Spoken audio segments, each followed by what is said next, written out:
कहानी की शुरुआत में हम देखते हैं कि कुछ बेहद खतरनाक क्रिमिनल्स को एक समुद्री जहाज के जरिए अपने देश वापस ले जाने की प्लानिंग चल रही है। उनमें पार्क नाम का एक क्रिमिनल सबसे ज्यादा खतरनाक था। उसने 30 से ज्यादा औरतों के खून किए थे और उसे अपने किए पर कोई पछतावा तक नहीं था। जल्द ही वो ऑफिसर ली से बदतमीजी करने लगा तो ली ने उसे गुस्से में बुरी तरह पीट दिया। वहीं हम देखते हैं कि पुलिस हेडक्वार्टर से ऑफिसर डेविड सबको अपना काम समझा रहा था। इसके बाद सभी क्रिमिनल्स को अलग अलग सेल्स में भेज दिया गया, जहां हर एक क्रिमिनल के लिए एक गार्ड को रखा गया था। फिर ली ने सभी अपराधियों को यहाँ के कानून बताए तो अपराधियों ने उसके खिलाफ आवाज उठाई, लेकिन टॉम नाम का एक अपराधी एकदम शांत रहा। इसके अलावा वहाँ कई औरतें भी थी जो बेहद शातिर अपराधी थी, जिनमें से एक का नाम था जेनी। जेनी पर अपने पति और उसके माँ बाप का कत्ल करने का इल्जाम था। इन औरतों पर नजर रखने का जिम्मा ऑफिसर मैरी और डॉक्टर मैक्स पर था। इन खतरनाक अपराधियों को इतनी दूर ले जाने में कोई ना कोई हादसा होना पक्का था।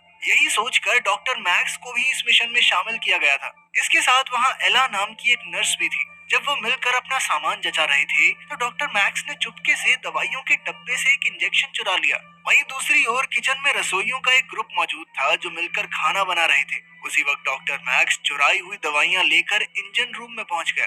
तब यह खुलासा होता है कि डॉक्टर मैक्स को इस शिप पर मौजूद सबसे खूंखार क्रिमिनल अल्फा को इंजेक्शन देने का मिशन दिया गया था। इस इंजेक्शन का मकसद अल्फा को पूरे सफर में सुलाए रखना था, मगर शिप में अल्फा को कहाँ रखा गया था ये पुलिस हेडक्वार्टर में बैठे ऑफिसर डेविड के अलावा और कोई नहीं जानता था। उधर डेविड कुछ खुफिया कागज देख रहा था तो उसे पता चला कि अल्फा पहले मिलिट्री में हुआ करता था। खैर, रात के समय शातिर पाक ने अपनी जीप में छुपाई हुई तार निकाली और उसकी मदद से उसने अपनी हथकड़ी खोल दी। फिर उसने ये तार दूसरे कैदी को दी ताकि वो भी आजाद हो सके। तभी अचानक ये खुलासा होता है कि किचन में जो रसोइये मौजूद थे वो कोई और नहीं बल्कि पार्क के ही चेले थे, जो असली रसोइयों को जान से मारकर उनकी जगह शिप में घुस आए थे। वहीं पार्क के सेल में जब एक पुलिस वाला चेक करने आया तो पार्क और उसके साथी ने मिलकर उसकी जान ले ली और उसकी लाश को फ्रीजर में छुपा दिया। इसके बाद पार्क के गुंडों ने कंट्रोल रूम में जाकर वहां मौजूद पुलिस वालों को भी मौत के घाट उतार दिया और सारी नेटवर्क वाली तारें काट डाली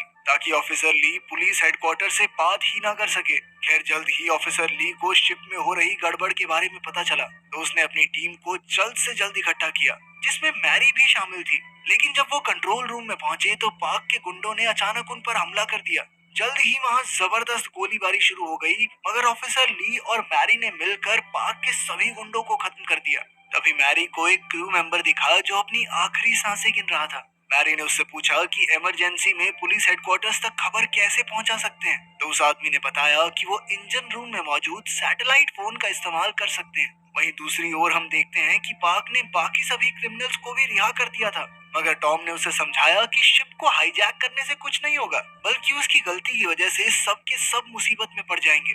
मगर पार्क ने उसकी एक न सुनी और सभी पुलिस वालों को मारकर शिप पर कब्जा करने का फैसला किया। उधर हम देखते हैं कि डॉक्टर मैक्स ने खुद को नर्स एला के साथ एक कमरे में बंद कर लिया था, क्योंकि वो पार्क के हाथों मरना नहीं चाहते थे। इधर पार्क जब इंजन रूम तक पहुंचा तो उसने जियान नाम के क्रिमिनल को पुलिस वालों की लाशें फ्रीजर में डालते हुए देखा, मगर वो ये नहीं जानते थे कि इंजन रूम की पाइप्स में लीकेज है, जहां से होते हुए खून की बूंदें सीधा अल्फा के चेहरे पर गिरने लगी। अचानक उसकी आंख खुल गई और वो आजाद होने की कोशिश करने लगा। उधर ऑफिसर ली और उसकी टीम क्रिमिनल्स को पकड़ने के लिए उनके सेल्स तक पहुंची तो उनके होश ही उड़ गए, क्योंकि उनके कई ऑफिसर मारे जा चुके थे और सभी क्रिमिनल्स भाग गए थे। अब ली समझ गया था कि पार्क और उसके गुंडे इंजन रूम के सैटेलाइट फोन को भी तोड़ने की कोशिश करेंगे, इसीलिए वो अपनी टीम के साथ तुरंत इंजन रूम की तरफ भागा। वहीं पार्क इंजन रूम में जाकर सैटेलाइट फोन तोड़ने में जुटा हुआ था। फिर उसने एक एक करके वहाँ के क्रू मेंबर्स की जान लेनी शुरू की।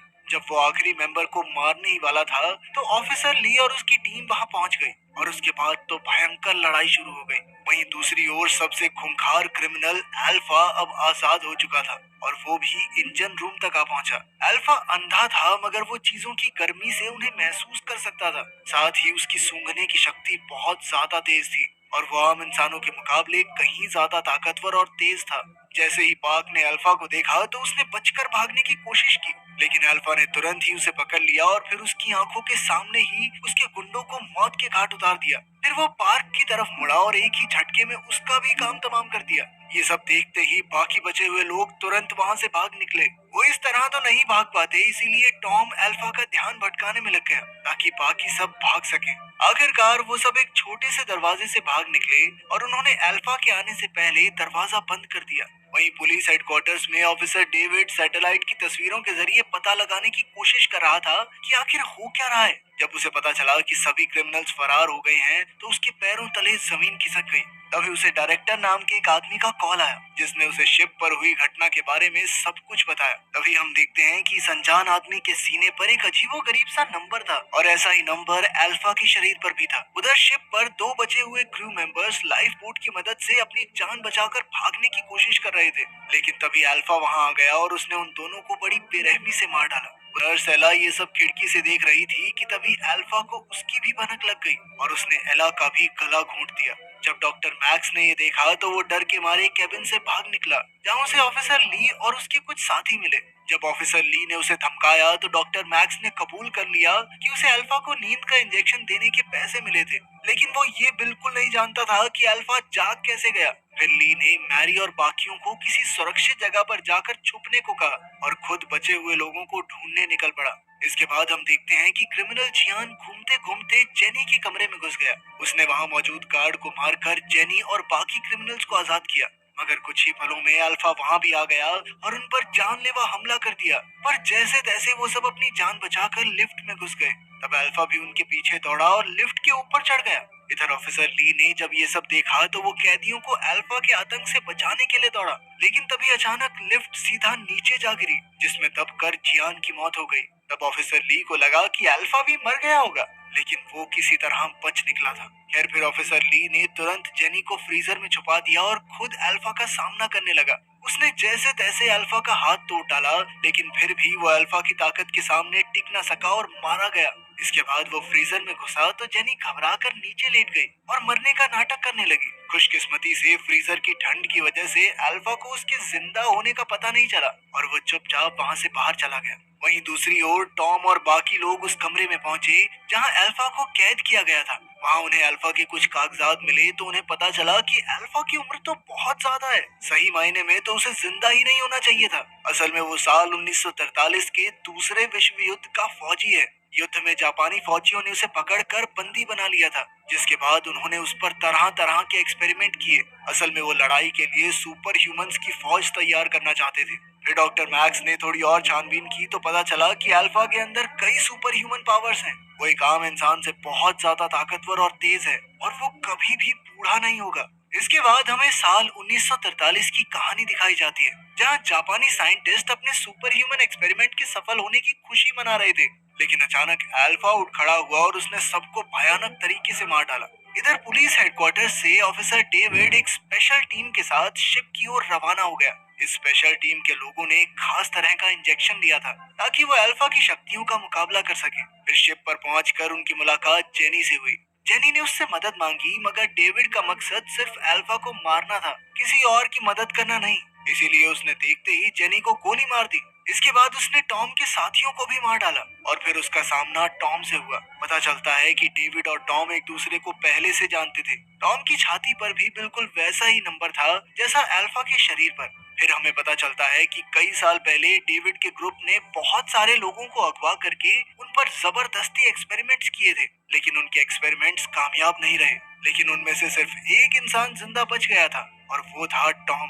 इसका मतलब ये था कि उसके ऊपर किया हुआ एक्सपेरिमेंट कामयाब रहा, लेकिन वो डेविड के चंगुल से बच निकला और एक नई जिंदगी की शुरुआत की। कुछ समय बाद उसने शादी की और एक प्यारा सा बेटा हुआ, मगर जल्द ही डेविड को भनक लग गई कि टॉम जिंदा है और वो कुत्तों की तरह टॉम के पीछे पड़ गया। एक दिन वो टॉम के घर में घुस आया और उसकी पत्नी और बेटे को जान से मार डाला। इस घटना से टॉम को इतना गहरा सदमा लगा कि वो अपना भेष बदलकर क्रिमिनल बन गया ताकि वो भी मौका मिलते ही डेविड से बदला ले सके। खैर तभी अचानक अल्फा ने वहां आकर डेविड और टॉम पर हमला कर दिया। तब डेविड ने एक खास इंजेक्शन लिया ताकि उसकी शक्तियां बढ़ जाएं और वो अल्फा का मुकाबला कर सके। जल्द ही उसने अल्फा को हरा दिया और टॉम के सामने गया। डेविड ने टॉम को हंसते हुए याद दिलाया कि कैसे उसने टॉम के नन्हे बच्चे को मार दिया था। तब टॉम ने गुस्से में डेविड पर हमला करके उसे समुद्र में फेंक दिया और खुद भी साथ ही कूद गया।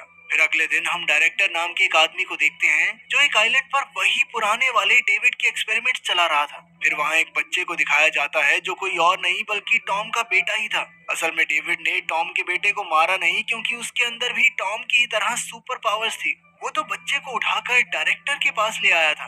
तब ये खुलासा होता है कि डायरेक्टर भी उसी 1943 वाले जापानी एक्सपेरिमेंट का हिस्सा था, जिसमें अल्फा और डायरेक्टर दोनों को सुपर ह्यूमन पावर्स मिल गई थी। अब डायरेक्टर का मकसद था ऐसे ही एक्सपेरिमेंट करके बच्चों को सुपर ह्यूमंस बनाकर एक नई दुनिया का निर्माण करना। उधर टॉम समुद्र में कूदने के बाद बचकर किनारे तक आ पहुंचा और अब वो इस खुफिया ऑर्गेनाइजेशन से अपने परिवार